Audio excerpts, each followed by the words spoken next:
Yeah, Sarah? Yeah, Sheriff Stephen J. Yeah, I'm back in my office from the world up above. Just in time, too, for the children's corner. When I'm sitting around with my homework all done and there's nothing to do, I call all of my friends, they don't answer the phone. Where have they gone to? Where do you go?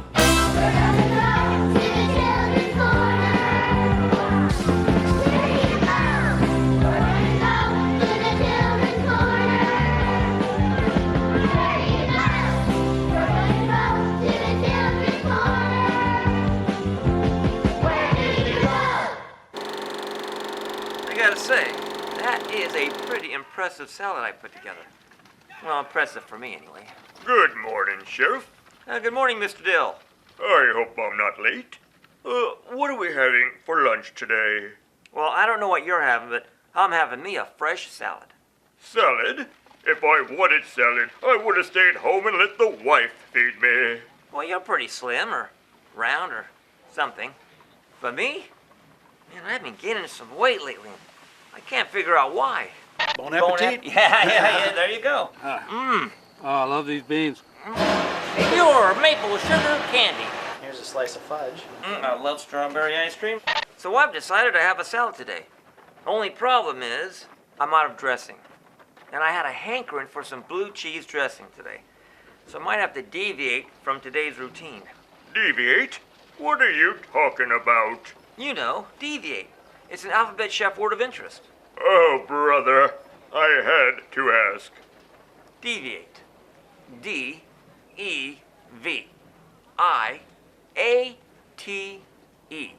Deviate. Meaning to stray away from the original plan. Veer off from the intended path. Deviate.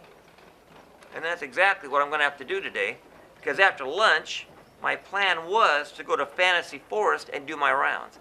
But now, I'm going to have to change that and look for some blue cheese. I can get Deputy Kenny to go do those rounds for me. I love blue cheese. And I know exactly where I can get some fresh blue cheese from my friend Patty at the Hamilton farm. Blue cheese is an aged cheese, Sheriff. I don't think I'd call it fresh. Now, by fresh, I mean you're eating it right after the aging process has completed, as opposed to eating it like a year later after that process is finished. None of this makes any sense. I'm going home to see what healthy food the wife has in store for me. You let me know when you have a big, fat, grilled, juicy blue cheeseburger ready to eat. I'm out of here. Crazy pickle.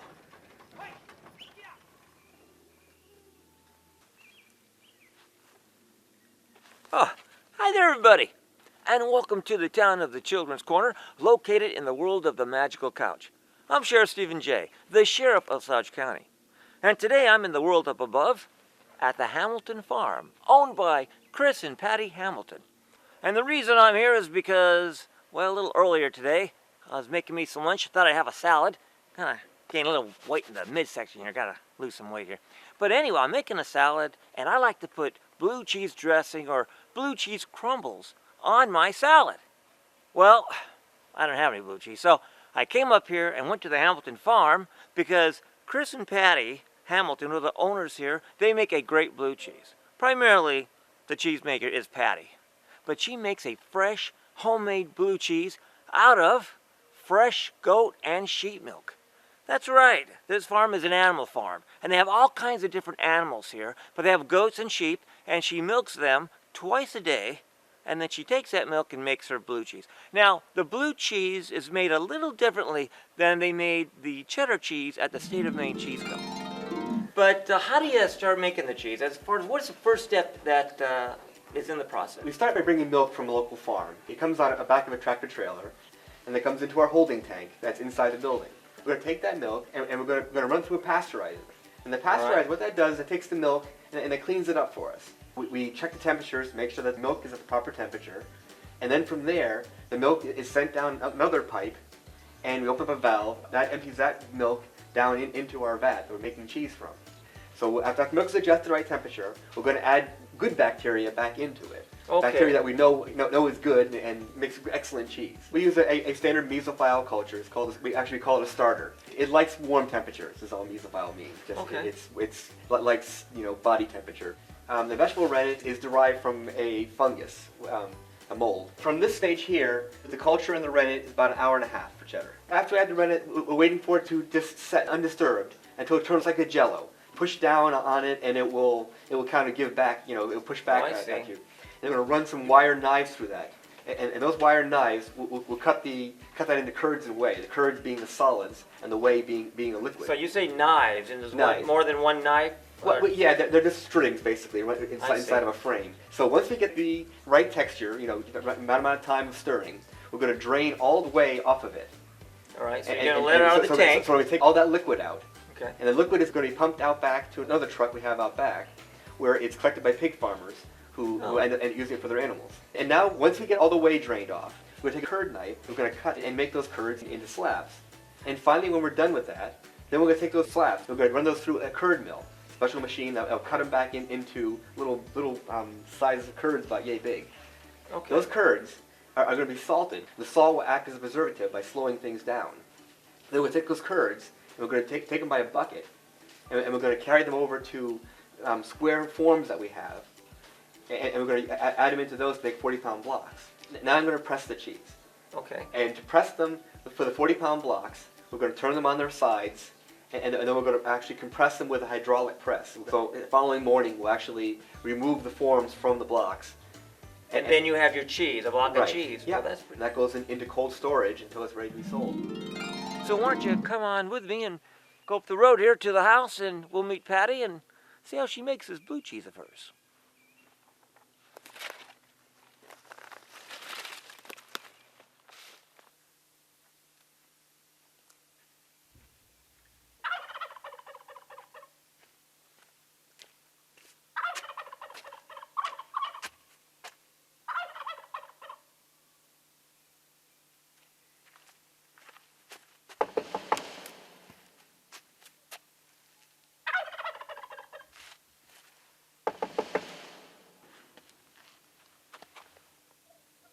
Patty?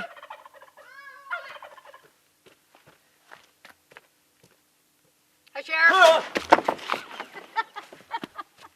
Sorry to scare you. Yeah, startled me a little bit. Hey, how you doing? I'm doing great. It's good to see you again. Nice to see you. Well, I came up because I'm out of blue cheese. Well, you've come to the right place. Do you have any blue cheese today? Have it made up? Or? I do, but I'm down cleaning the cabin right now. Do you want to come down there with me? Well, do you have blue cheese down there? I do. She has blue cheese in the cabin. I'm there. Let's go. Let's go.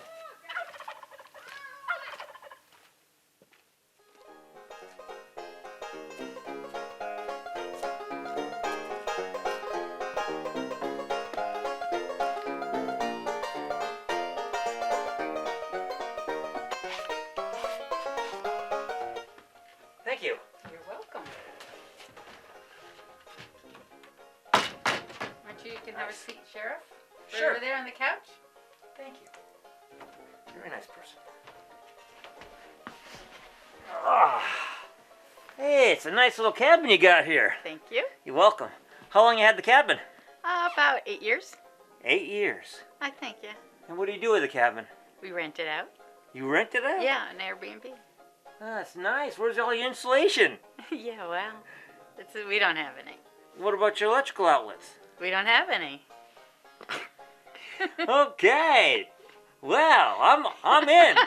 I'm all in on this one. I haven't been to your farm for a while, and I know you didn't have the cabin last time I was here, but I love your blue cheese.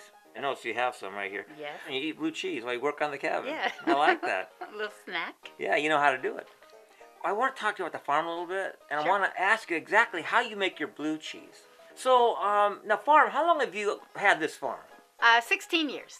And have you always lived on a farm, or? No. I've been farming for 26 years. Or we have been farming for 26 years. So you and Chris? Yeah. Wow. So what gave you the idea, like, I think I'm going to go into farming? I don't know. Okay. I just always wanted to farm. Okay. I just always did. Well, that's how I always wanted to be a sheriff, too. Yeah.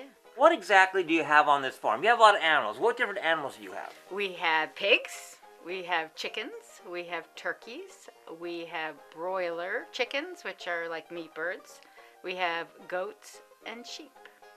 And I milk the sheep and the goats.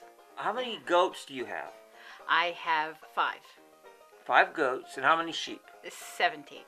17 sheep? Yeah, I don't milk them all though. Okay, all right. How come you don't milk them all? I don't understand. Well, there are different breeds. People usually have sheep either for milking, for fleece, or meat. I see. So I have some milking breeds, and then I also have some Romney, which are fleece and meat combination. So the meat and the fleece do not have to be milked?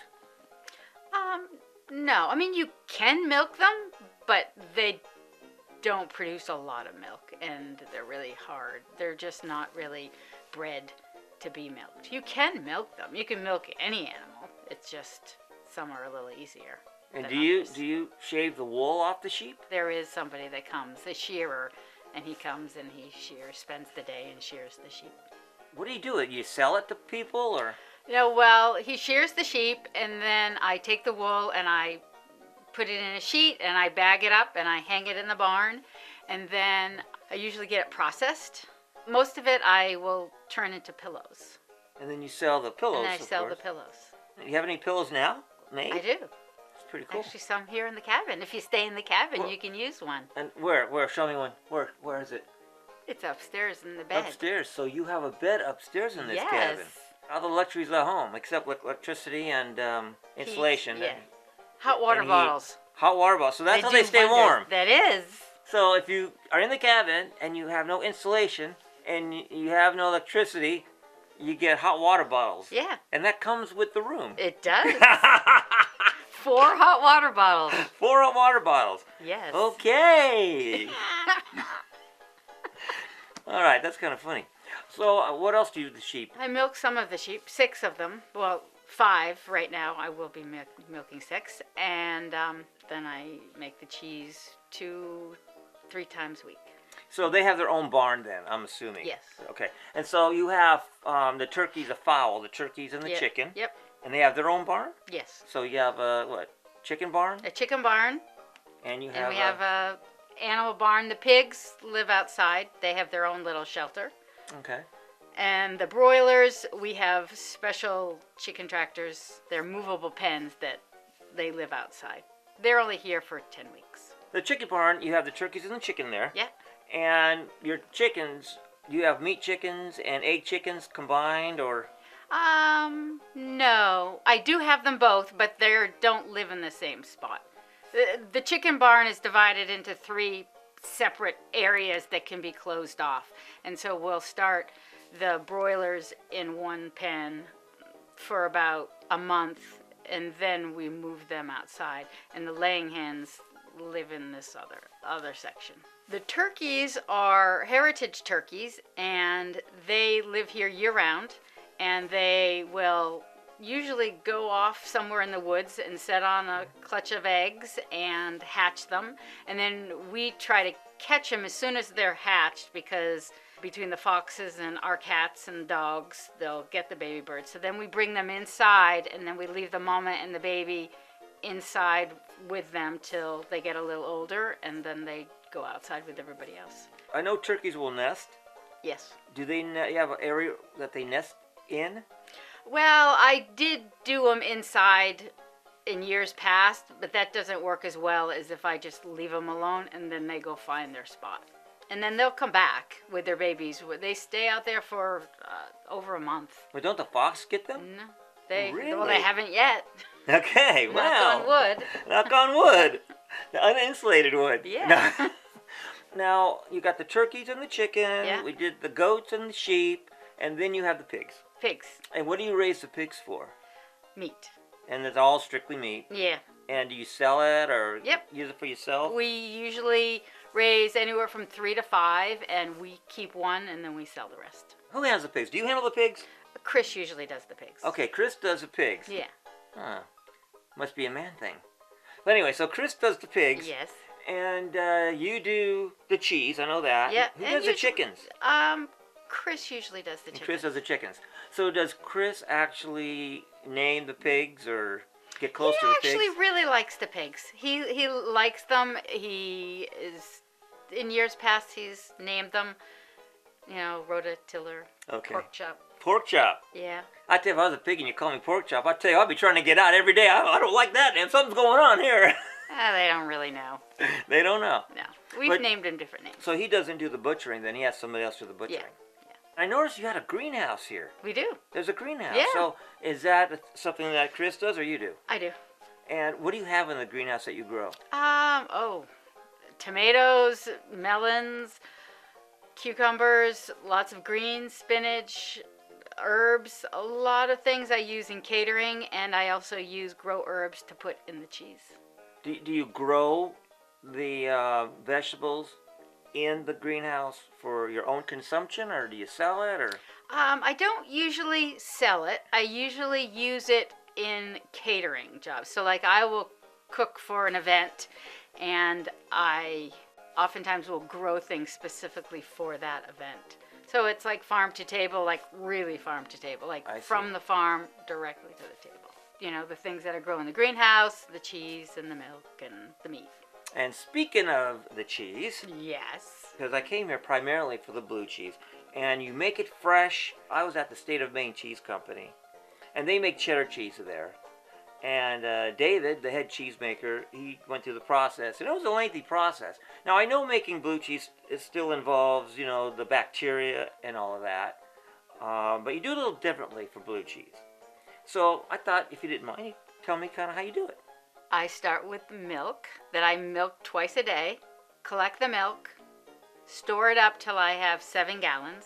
So you milk the sheep and the goats, Yep, and then you combine the milk together. So Yes. it's sheep and goat milk. correct. Well, that's interesting, and Yeah. by itself, Yeah, a little different. And then you bring it into your creamery, yep. and what do you do with it once it's in the creamery? I strain it through, I have a filter, Okay. a milk filter, and I strain it just to get out any stuff that I don't want in the milk. Stuff you don't know. Stuff. Yeah. And What's that? then I store it in the refrigerator Mm-hmm. until I have 7 gallons. So what do you keep in the refrigerator? You just keep the milk in there?